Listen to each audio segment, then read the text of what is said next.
โอ้เฮ้ยทีมเคร์เตเกอร์และรำลุนเวเทรันเต็งเคระรำลุนเวเทรันพอฮิตเลมรุนลาบเดลเวนี่นั่นรำมวยบอลชุลละวะ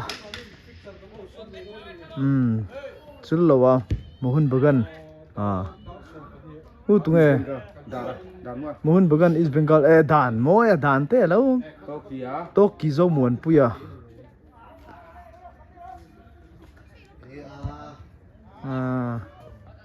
ตุงเอไอ้ไก่ท้อจูมาให้โดนล้มเลยดิบวางนี่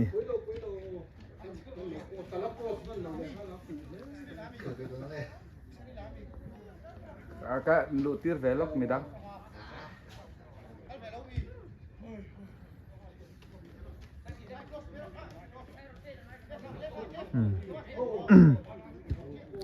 Thara. Oh, umlo. Ai. Ramhlun 30 number 30. So. Bola khal thei shep ania. Ala Rafaela pania mo. Ramhlun Sport Complex sa Ramhlun veng thar zo ania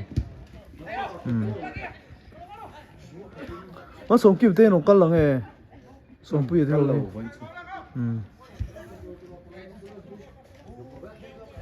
4-0 nge tuna an la ron score lo tro 4 vel kan score ti tla tinga thia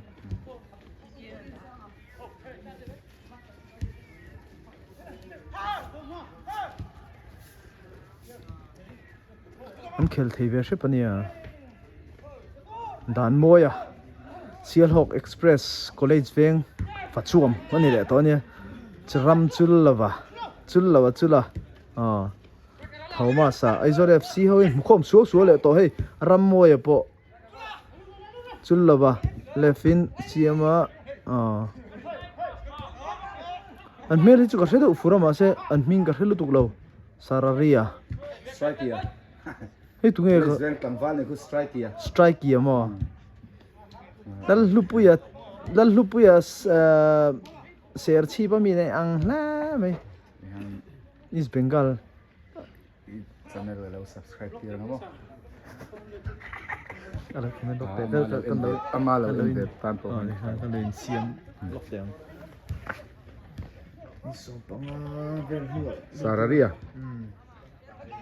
Tokia. Toki zomwan puya mission ven khang Tata Football Academy chua teu aizor FC nan lak zok khani tani Dana. Lai mekin aizor FC le Thomas afan thailo chun lo tan ramlun veteran lam kan man comment hot ve hello azok an hot an gamer ro chu hot lutuk lo ve da ni ku ye ken siama David Rimwana. Sararia. Ari Benzamina. Gol do dem. Ai. goalkeeper an ni pon tam nei chuet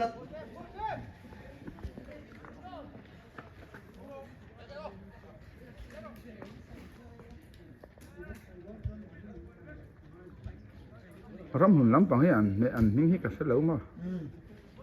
I ta mi chu ke si thlenga. thenga ball pet na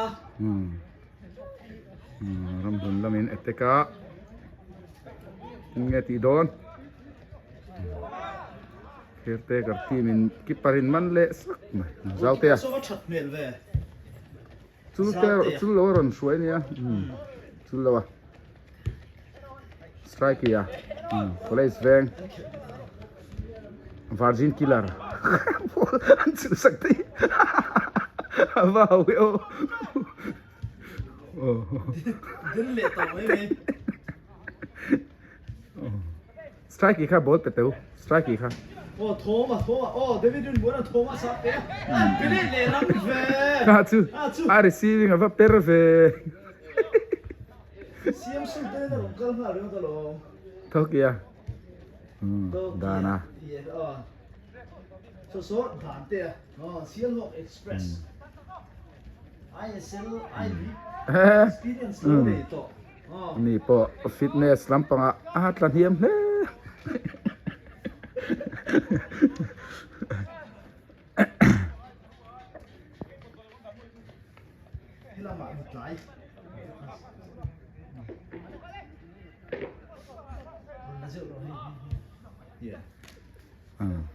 thế là mà sao xem sao training so tai thắt mày ạ chuyện nó nè second half kan lo khel don chi aron theng siam zo nga ni po lut ve tura nga yang thap tura nom le si lo nga dro avan nal em chu te a Thomas ana combination ko chobe David din mo na ai intercept man tat mai taran bola la taran video la taran thawin bola mama thara ka ming pui ke si thlenga ai la thei khop mai cô đô này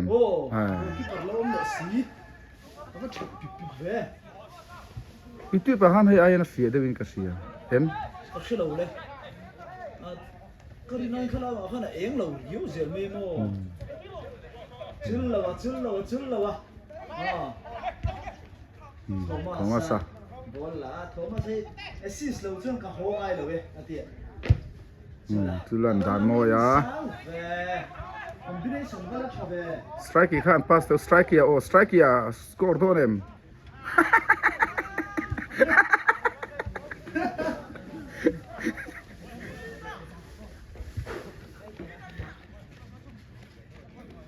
ram hun lampang tika goal don em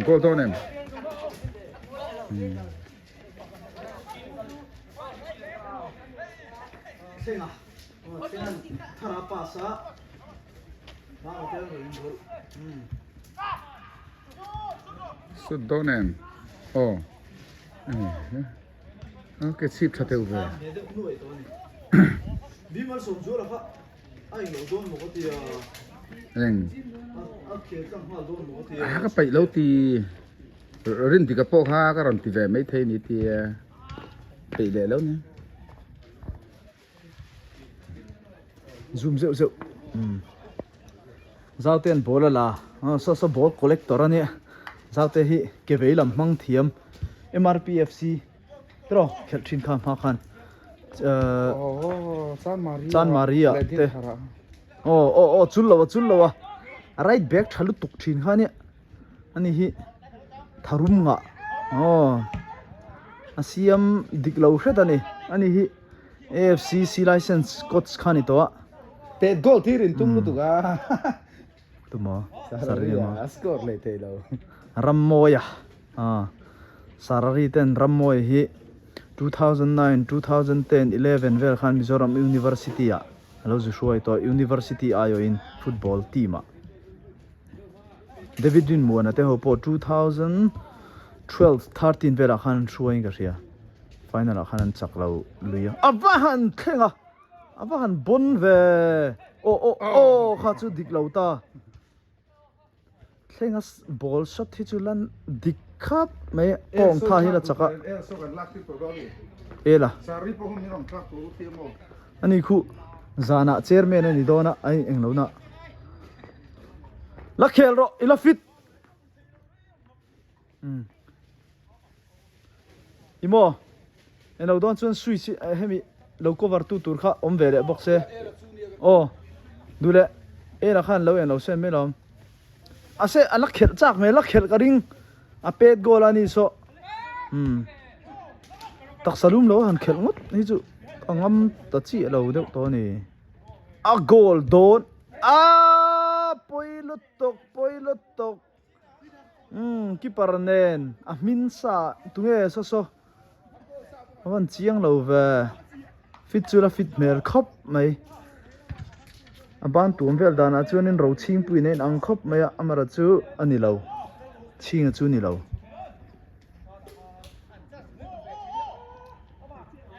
football khel thang tak chu niang atlan dan a hoi hervel rim ground chunga chevel so football khel thang ani ti chu hriat awahan tha em ari benjamin an bola uma oh goalkeeper nen ain am nang ching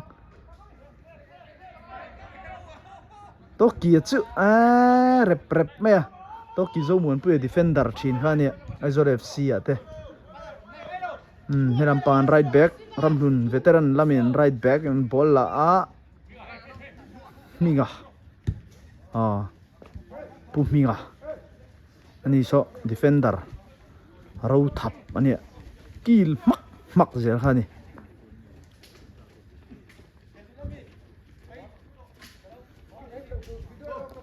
utsunga lo ne he tu em ne chok lo ti che ve la ni mo la khel lo he karon thleng deuh chi ka lo lak sak cheu ani so tu em mon le ka lo ti mo goal football khel thang tak chu niang ka lo tia lo ning ye football khel thang tak chu lo ni uchunga chu of thara goal lo chi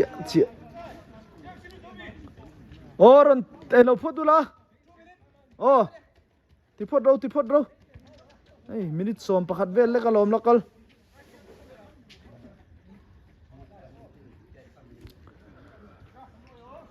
zaute chan mari wang laya MPL wang laya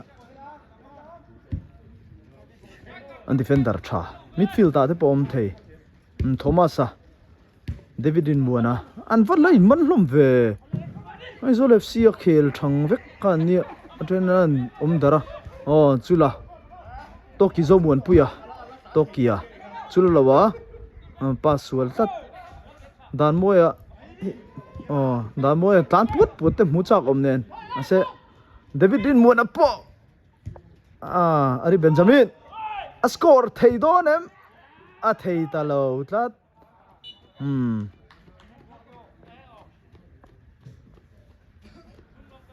nom train cup mai nuam train tiang football khel train mase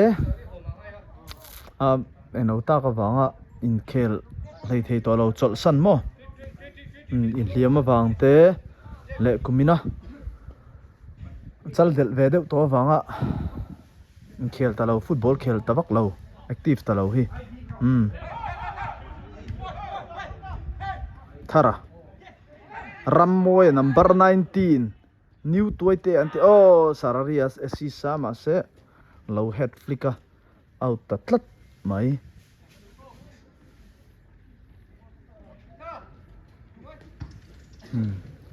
tuna B thara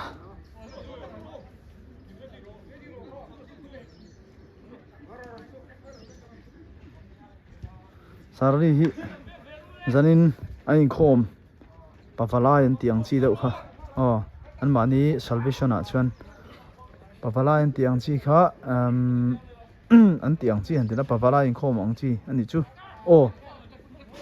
chunga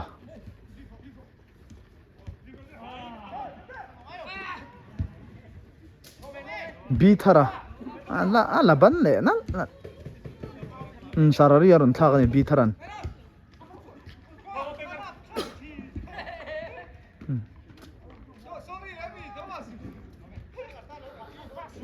Vamhan mo ve sar hey darli le ti da kalom darli le li ni darli le som li pan ni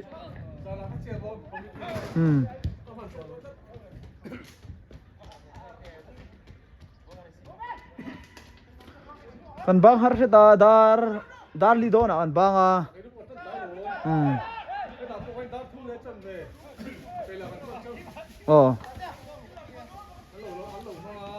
dan moya B thara Thomas chullawa alram chullawa come on B thara ani ho chu zaute ani mo bolak dan chu ava curve nal ve se goalkeeper tan hlo omom lo tlat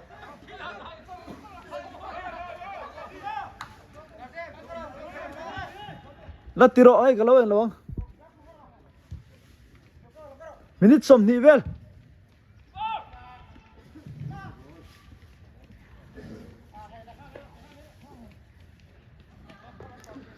i ball han la tlan pui vel te pok ka mu cha ka lom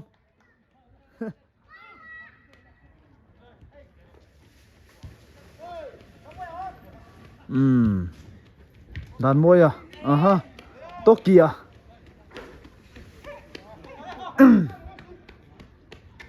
mama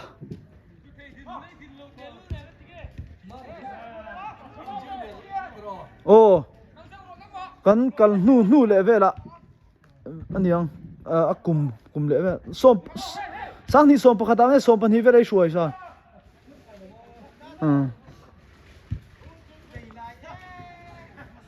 thara number 30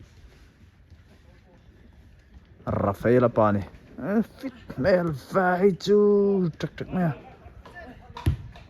tan thau me bon lutuk tak atlan hi harani o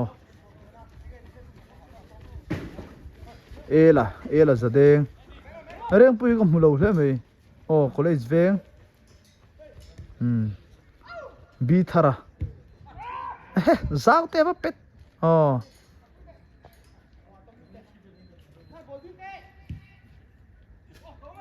chullo khai wala ngai do ne thian anin khel en tur rg a hian I league mohun bagan ta East Bengal ta na ron khelte mohun bagan a khela East Bengal a khela Mohammedan a khela Aizol FC a the Aizol FC tangin Longmol tang Aizol FC tangin East Bengal tang mohun bagan a ikhan East Bengal a let le a chuan Mohammedan a ikhan chana retire ta ni Chan Maria FC a khan ron lut zuaya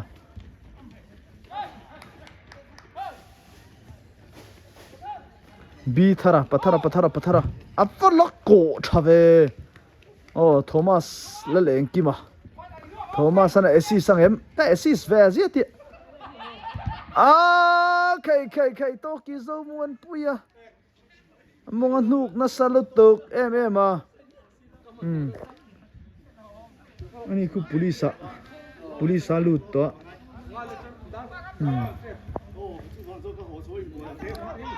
ole ani le sir choi tui ani ule lo mom thi ne nikina ka lut ve chawang ka in khel rei ngam lo tat ka minute som thum vel bor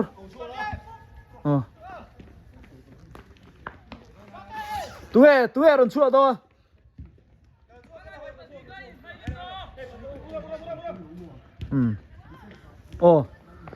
le Thomas le offside ham tlat kha ni tlat han pet gol ti sang wanan tum nen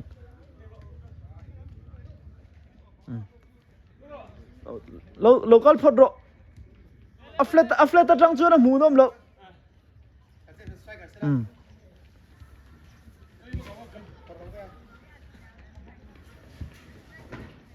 le chan sa oma goal lo tlat tien edit lo hian da le pop ila me la khela ni nuang tran ta de oriu me a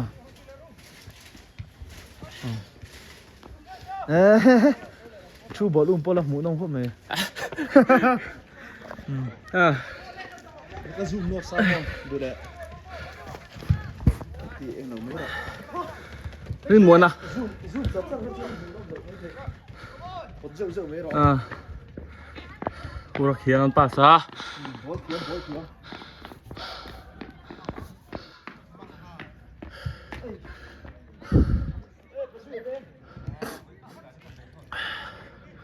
Giao tiện cũng thật luôn em. Hello.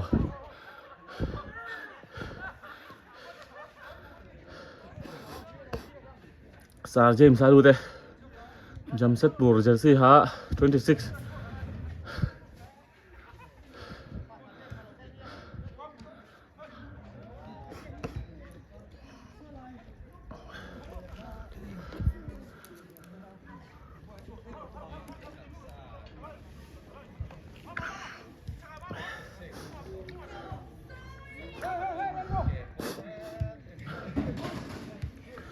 Uraman Chua.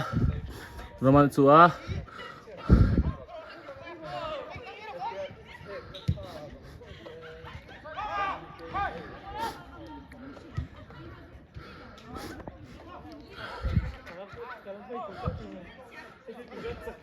Tharan Chua.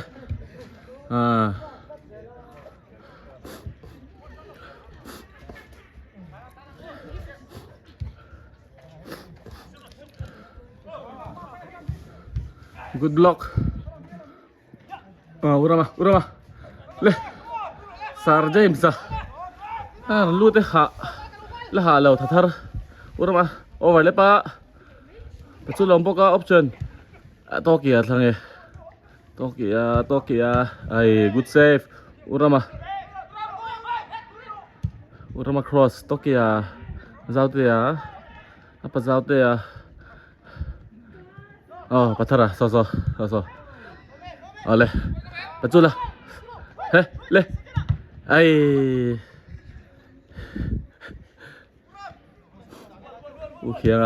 Good pass. James Le. Amoy lâu về.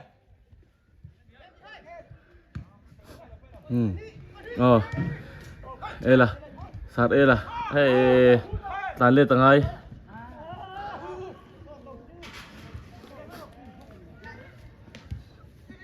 6 versus 4, 5 and thing pan che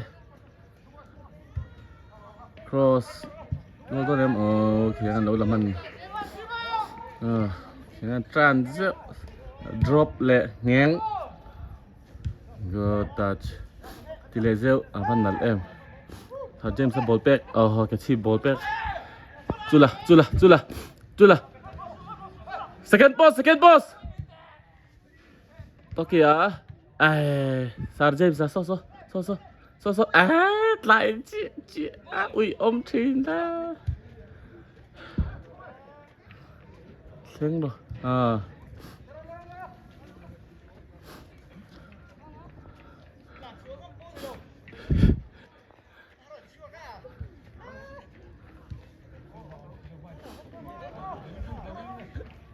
le Urama khiến ai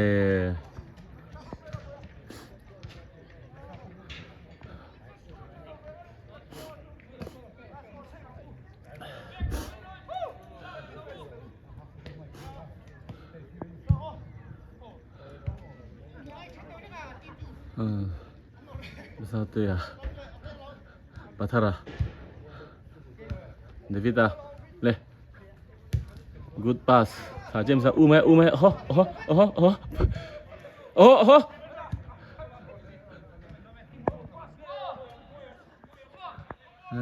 James support yung mga thilaw may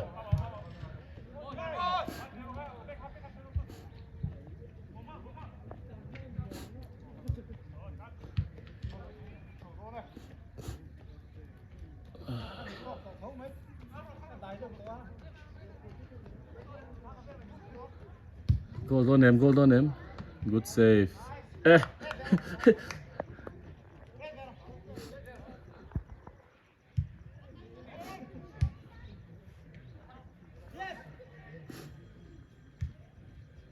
Urama Chula police training cái thở mà lẽ gì hiện lẽ bắt chula hit mark son lâu đéo mày Sar James sẽ lâu cắt những rồi sẽ có thể sửa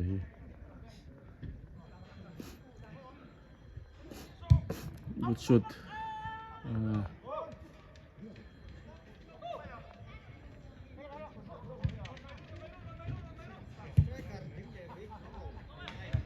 the ball quick let it cop mày drop lên luôn good touch Urama James first touch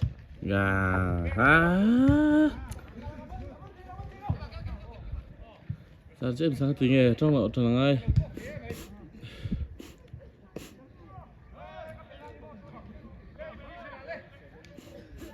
Patharan cho